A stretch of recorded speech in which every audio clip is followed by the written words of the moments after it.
welcome. I'm Nikita Singh and you're watching Tech It Out. Sam Altman says that advancements in AI could enable a one-man billion-dollar company in the years to come. In this episode, we're looking at whether this optimism about AI is hype or substance. We look at some of the latest innovations in robotics, take a step down video games memory lane, and check out how an AI-driven race car beat a trained racing car driver. Nowadays, you can buy a cheap handheld gaming device with over 500 games from the last millennium.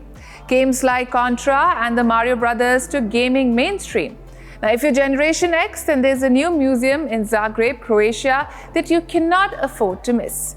And if you're a millennial, then this video game museum will give you a crash course of 50 years of gaming history. Step into Zagreb's video game museum and straight into a playable time machine. A new museum in Croatia's capital is letting fans relive decades of pixels, joysticks and button-mashing glory. With more than 3,000 gaming artifacts and playable titles, it's a hands-on history lesson that spans everything from the 1960s to the age of mobile gaming. The museum, Croatia's first, is the passion project of retired game developer Damir Slogar, a Zagreb native who spent years working for major video game developers in Canada. Slogar later founded his own studio and published hundreds of titles that include the hit mobile franchise My Singing Monsters. After selling his studio, Slogar returned to Zagreb and decided to turn his private collection of games and hardware into a public museum. Really impressed with everything in the museum, and I think I know the reason. This is my first project in my whole life that I'm doing without any constraints. There's no deadlines, there's no budget, there's no publisher that dictates what you want to do. Spread across 3 floors and 800 square meters, the museum traces how video games have evolved alongside pop culture, technology, and in 2 very different markets, North America and Europe. It's jam-packed with vintage hardware, rare consoles, and fully playable classics. And its crown jewel? The original computer space from 1971. The first arcade machine ever made, and the direct ancestor to the much better known Pong. For younger visitors, it's a window into what their parents grew up playing. For everyone else, it's pure, unfiltered nostalgia. Middle-aged fans make a beeline for the 80s corner, with the Commodore 64, Amiga and ZX Spectrum on display. Younger visitors flock to the 90s and 2000s, the era of 3D graphics, PlayStation, and the Nintendo 64. And even the 60s and 70s section is a surprise hit, home to rare hardware and hand-built replicas found nowhere else. 60s and 70s is a little bit different. Some of the replicas we build of the consoles that never actually, there's no original that exists, but we just build it based on the schematics and the photos we have. And some of the exhibits we have, like original Computer Space, first arcade game ever, or original Pong that was released by the same team a year later. One of the visitors chasing that nostalgia is Chris from Austria, who spent the 80s glued to his Commodore 64 and ZX Spectrum.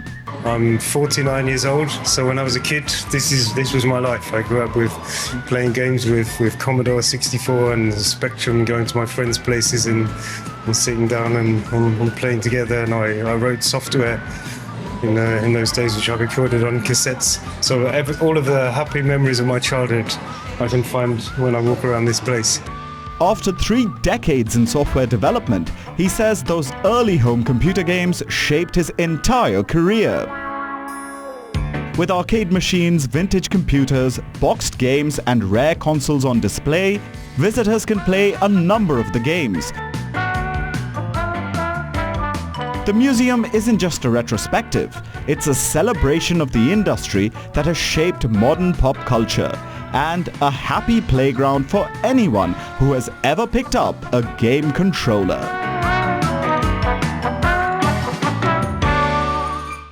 Man versus machine. With all the driverless tech doing the rounds, it had to happen sooner than later.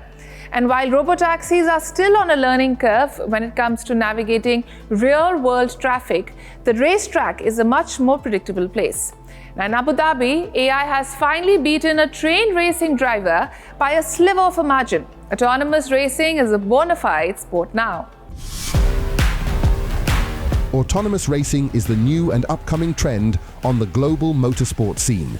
This driverless sport shows how quickly machines can learn the instincts we thought only humans possessed. What started as an experiment 2 seasons ago now looks like a sport finding its feet. It was evident at this year's Abu Dhabi Autonomous Racing League finale. The finale opened with the Human versus AI challenge. Former Formula One driver Daniil Kvyat returned to the circuit, facing TUM's autonomous car in a rematch that once would have been an easy win for the human driver. However, this time, the contest felt more balanced. The AI car started with a 10-second advantage, followed clean lines, responded well to track conditions, and showed a human-like level of control. The race unfolded as a nail-biting chase over 10 laps. Surprisingly, the AI car held its position and finished ahead of the human driver by just a fraction of a second. The result highlights the narrowing gap between the capabilities of human drivers and autonomous systems in competitive racing.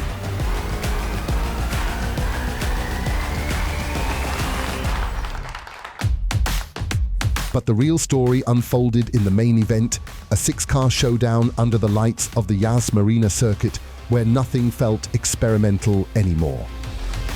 The cars from TUM, Unimore, Thai Racing, Polymove, Constructor, and Kinetiz had been trained, tested, and refined through thousands of hours in simulation and on the track. Midway through the race came the moment that changed everything. Constructor's car stalled unexpectedly, leaving Unimore with milliseconds to react.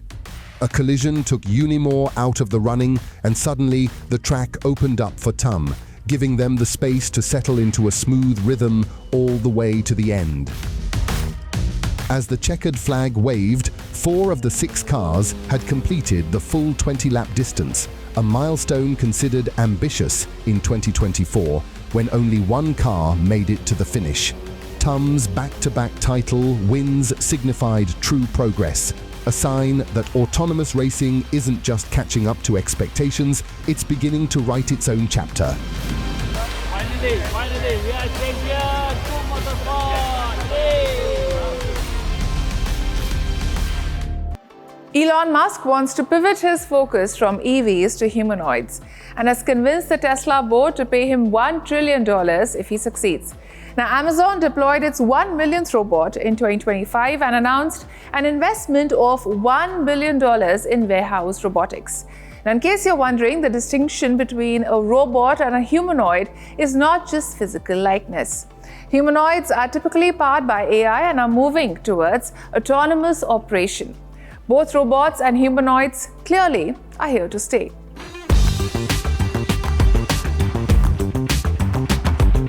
Automation has always been the holy grail for factory lines. And manufacturers across the spectrum, from automobiles to consumer electronics, have incorporated robots and automated industrial technology on their shop floors. With artificial intelligence, a different caliber of robots is being born.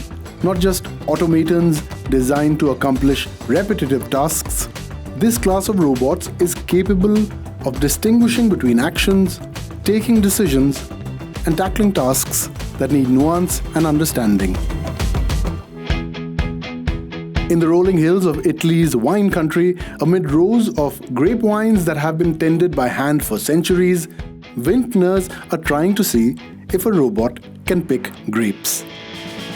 Frasky, the robot, has in fact been designed to do much more.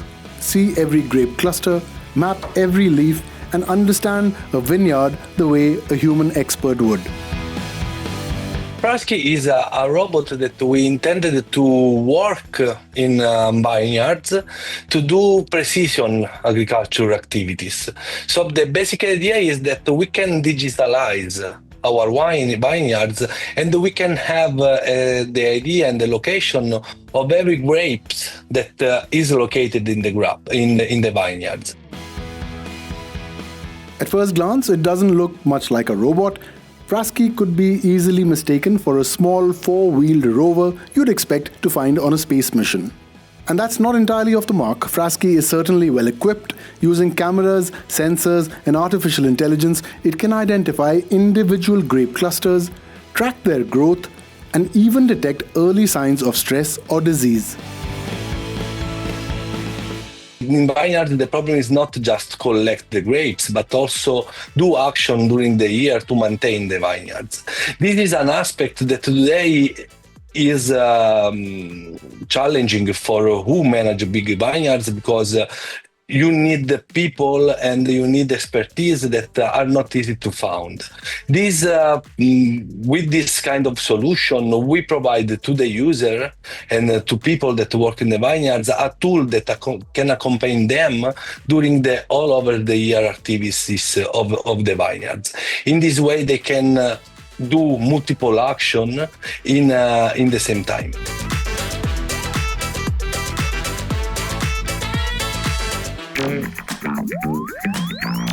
Developed by a Japanese robotics manufacturer called Enactic, OpenArm is a robot designed to step into short-staffed care homes and busy households. It doesn't look or move like a robot. Instead, it works with balance, softness, and a human-like approach to touch. The actual robots that we'll deploy will be very different to this. But I think when we start building the whole body, the arms is by far the most important part in like AI training, and also just like having good like operability through teleoperation is very important. So we wanted to make the arm part open source and sort of like gain as much feedback and iterate on the hardware, iterate on the software stack as fast as possible. Its main purpose is simple: handle daily chores. And while these routine tasks don't need human intelligence, they do need a high degree of dexterity. Given that, it's no small feat that OpenArm can wash dishes, sort clothes, and fold laundry. Precisely the kind of tasks that tend to pile up for caregivers. Let's say you're trying to like pick up the cup and like pour it into another cup. You can like show 50 demonstrations of it using this teleoperation setup, and and then you can train the AI model. You can fine tune it, and they'll be able to perform the task autonomously. Using 3D perception, gentle grippers, and AI-guided movement, the robot learns the shape, weight, and character of everyday objects. It adapts its motions the way a human would, with care and consistency. Chinese robotics company XPeng's new humanoid is a leap towards physical AI. It has a flexible spine, artificial muscles, and a soft synthetic skin that can sense touch. The robot has an impressive range of movement, with more than 80 degrees of freedom across its body and highly detailed control in its hand movements. These allow ION to walk smoothly, grip objects with precision, and perform tasks that require delicate coordination. Well, it can actually, with the right amount of data and training, with the dexterity and also the human-like, sort of a robot figure we're developing, I think it can suit into almost every human roles that you ask them to perform. It can be, a nanny at home, could be a chef at home, could be a gardener at home. They can be trained to do all these tasks.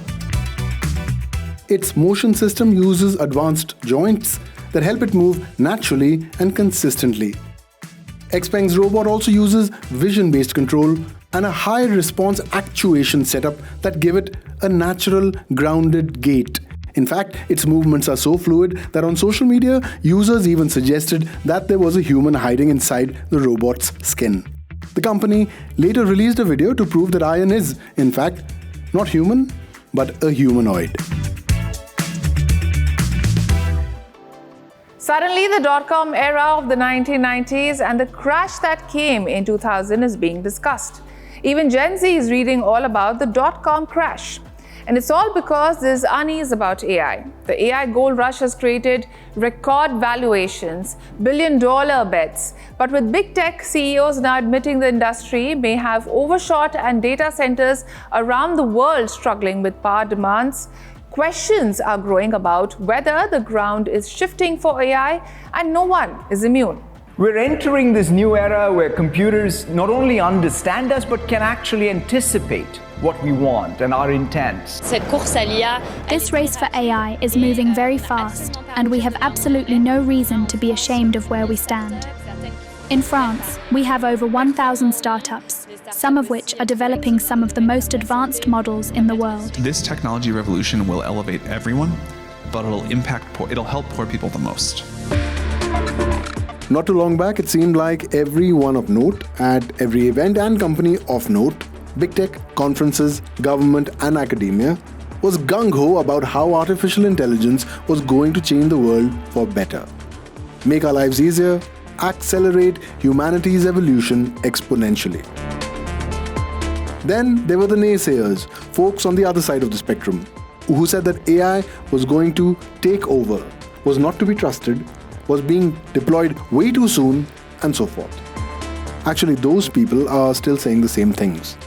Recently, though, there's another bunch of people, proponents of artificial intelligence, who've been striking somewhat conciliatory notes. Like Alphabet CEO Sundar Pichai, who spoke about the dreaded AI bubble. You see real demand, and we are constrained in our ability to serve that demand. And given the potential of this technology, the excitement is very rational. It's also true when we go through these investment cycles, there are moments we overshoot, right, collectively as an industry. Now, Pichai is clearly talking about only the economic aspect. The hype is undeniable, from driving up productivity to automating a host of management and logistics tasks, from creating art and writing code to transforming businesses and daily life. AI has been pitched as a panacea for all our ills. In this hyper-FOMO marketplace, investors have been pouring billions into AI startups. Organizations are spending heavily on AI-driven systems and deploying them at scale. In recent news, Google made a commitment to invest $15 billion in India over the next 5 years to establish an AI hub in Visakhapatnam. According to a Gartner report, the worldwide investment in AI is projected to reach approximately $1.5 trillion in 2025. As usual, it's the markets that are the first to sniff out the first signs of danger. It's been 25 years, but memories of the dot-com crash still linger. We can look back at the internet right now. There was clearly a lot of excess investment, but none of us would question whether the internet was profound or did it drive a lot of impact. Back in the late 1990s, the media hype around dot-coms pushed valuations of internet companies to stratospheric levels. These valuations were not based on inherent value drawn from performance, profits, or even revenue. But when reality hit, markets crashed and wiped out billions of dollars of investors' cash and destroyed economies. The parallels are hard to miss. Sky-high expectations, soaring investments, and hype-driven valuations mean that if artificial intelligence doesn't deliver, there's a harsh landing coming. AI bubble is, I guess, essentially a prediction about the state of the stock market, particularly the US stock market, but also globally, referring to the big 7 tech companies that are making up, I think it's like 35% of the value of parts of the US stock market, essentially being massively overvalued. And potentially their value dropping suddenly and precipitously, maybe today, maybe in weeks, maybe never. Who knows? That's what a bubble is. Now, data centers lie at the heart of artificial intelligence. To power the powerful chips that drive AI requires huge amounts of power and an equally large amount of water to keep the servers cool. With AI, that sustainability question isn't just financial, it's environmental. Data centers, the buildings that power these systems, are already struggling to keep up with demand. Countries around the world are facing a backlash. In the US, approximately $64 billion in data center projects have been blocked or delayed by a growing wave of local opposition. In Chile, there have been concerns about water shortage in data center locations, while in South Africa, the national power grid has come under a great deal of stress. Case in point, Ireland. The country hosts over 80 operational data centers. Currently, 22% of all the electricity produced in Ireland goes to data centers. That's more than all the urban homes in the country. Environmental campaigners argue that these facilities are simply unsustainable for the climate and for Ireland's carbon budgets.